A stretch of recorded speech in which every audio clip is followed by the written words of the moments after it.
dar nos ombros, por título de glória, a cruz que o Senhor me confiara. Imensa repugnância pela deserção, de súbito, iluminou-me a alma. Entretanto, na penumbra ao quarto, rostos sinistros se materializaram de leve e braços hirsutos me rodearam. Vozes inesquecíveis e cavernosas infundiram-me estranho pavor, exclamando: é preciso beber. A bênção do socorro celeste fora como que abafada por todas as correntes de treva que eu mesma nutrira. Debalde minha mão trêmula ansiou desfazer-se do líquido fatal. Esvaíram-se minhas forças. Senti-me desequilibrada e, embora sustentasse a consciência do meu gesto, sorvi, quase sem querer, a poção com que meu corpo se rendeu ao sepulcro. Em verdade, eu era obsidiada. Sofria perseguição de adversários, residentes na sombra, mas perseguição que eu mesmo sustentei com a minha desídia e ociosidade mental. Corporificara, imprevidente, todas as forças que, na extrema hora, me facilitaram a queda. Conservando a ideia lamentável, acabei lamentando a minha própria ruína.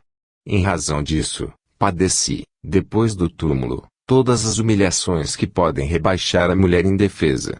Agora, que se me refazem as energias, recebi a graça de acordar nos amigos encanados a noção de responsabilidade e consciência, no campo das imagens que nós mesmos criamos e alimentamos, serviço-se a que me consagrei, até que novo estágio entre os homens me impõe a recapitulação total da prova em que vinha desfalecer.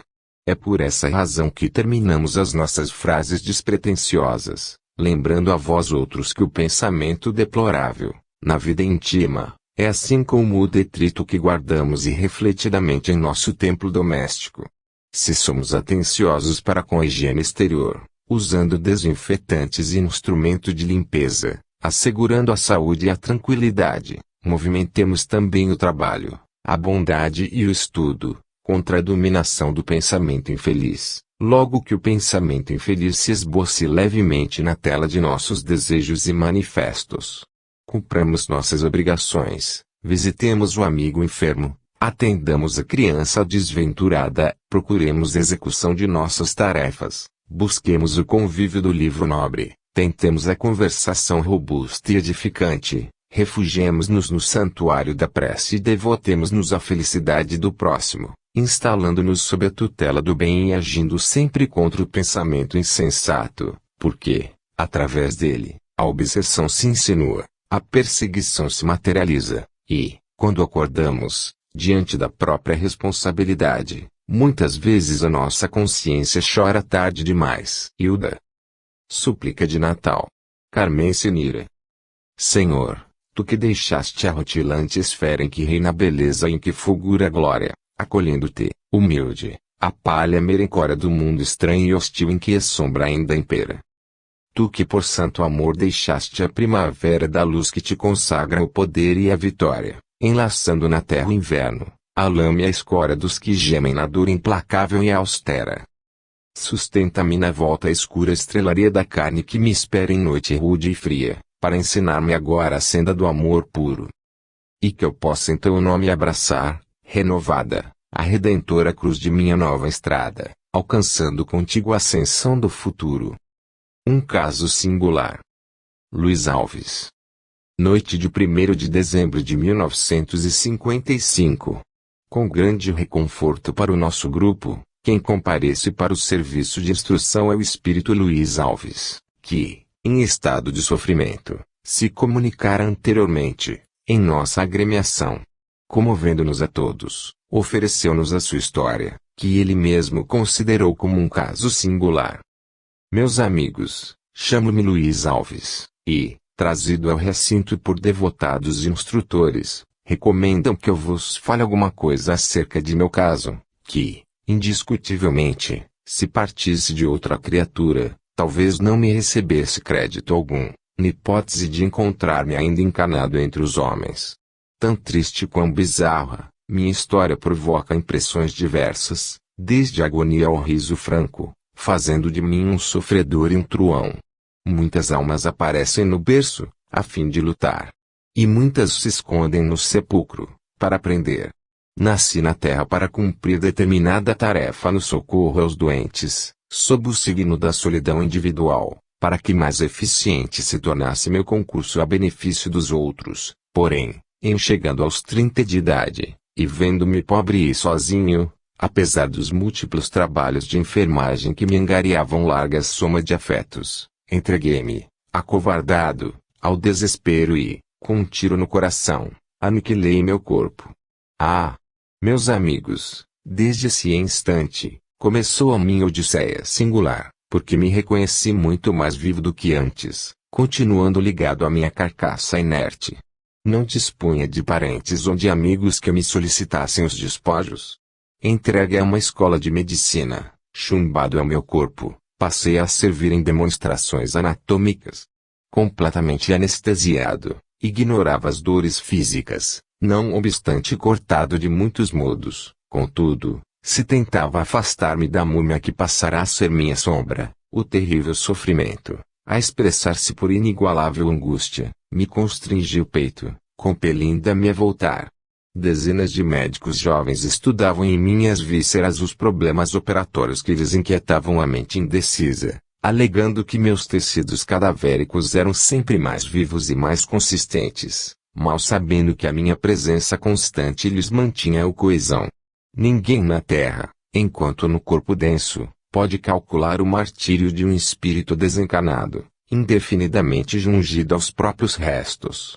Minha aflição parecia não ter fim. Chorava, gritava, reclamava.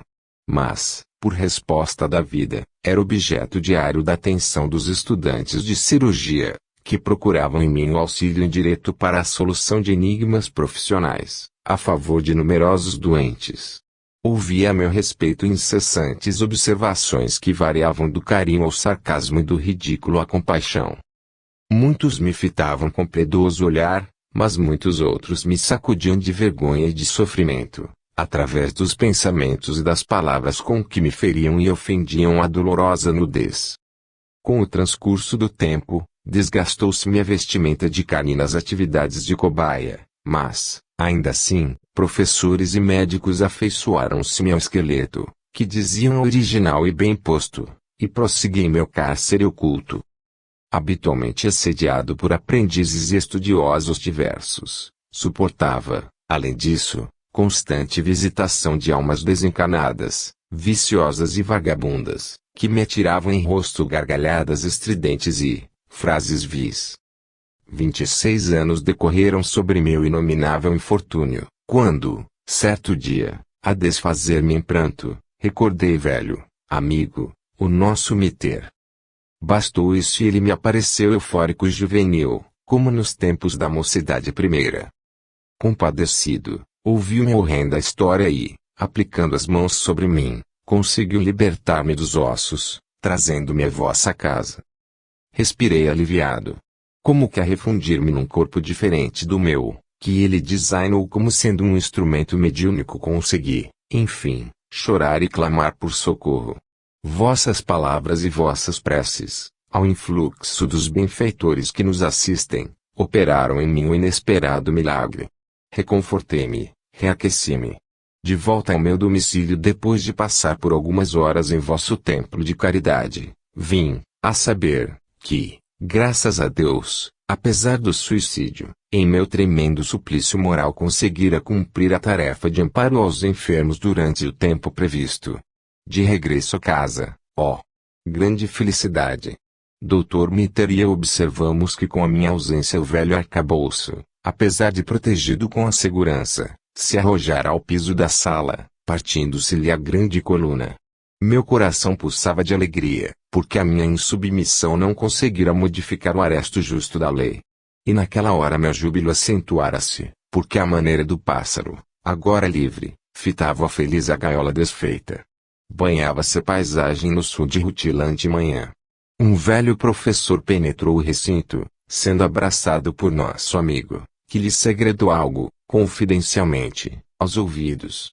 O encanecido preceptor não nos viu e nem ouviu com os sentidos corpóreos, mas registrando a palavra do benfeitor, em forma de intuição, ordenou que os meus velhos ossos fossem queimados como resíduo inútil.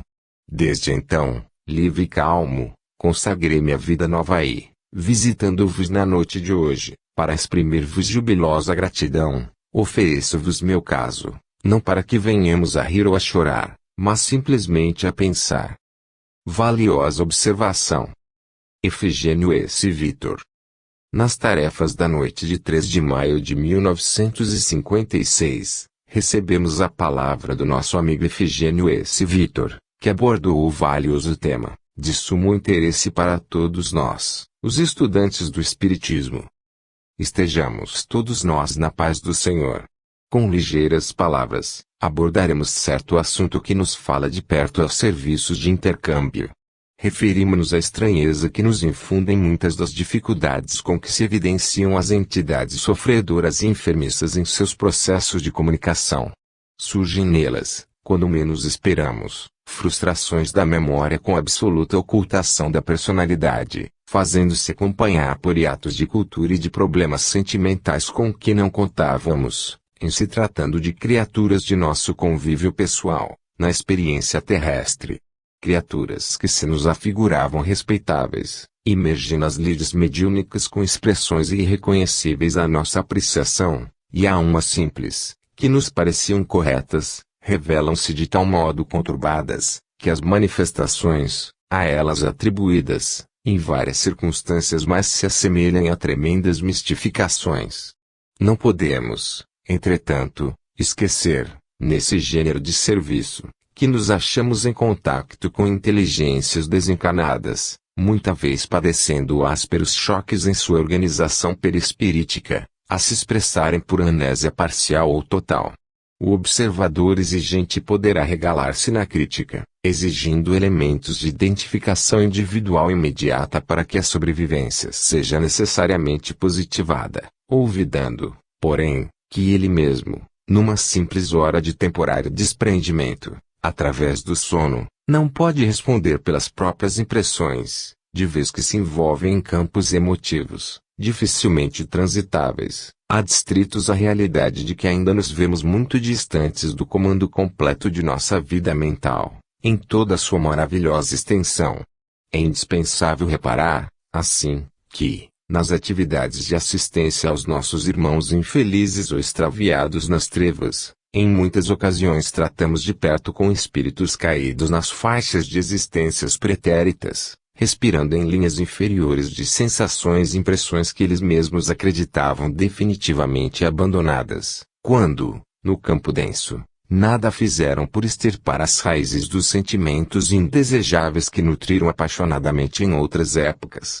Esses fenômenos, quando surgem, revelam-se diante de nós como enigmas mediúnicos de tremenda importância para os apostolados de nossa fé. No entanto, basta nos acomodemos à lógica para observar, com justeza de propósitos, que se a nós mesmos é demasiado difícil o governo das potências sensoriais, enquanto residimos transitoriamente na carne, durante a hipnose espontânea, a exprimir-se no sono de cada dia, como será transcendente para os desencarnados, que não se prepararam ante a vida do espírito, o fenômeno da separação compulsória de tudo o que lhes constituía o império dos desejos e dos hábitos na terra, império esse de que se afastaram pelo constrangimento da morte.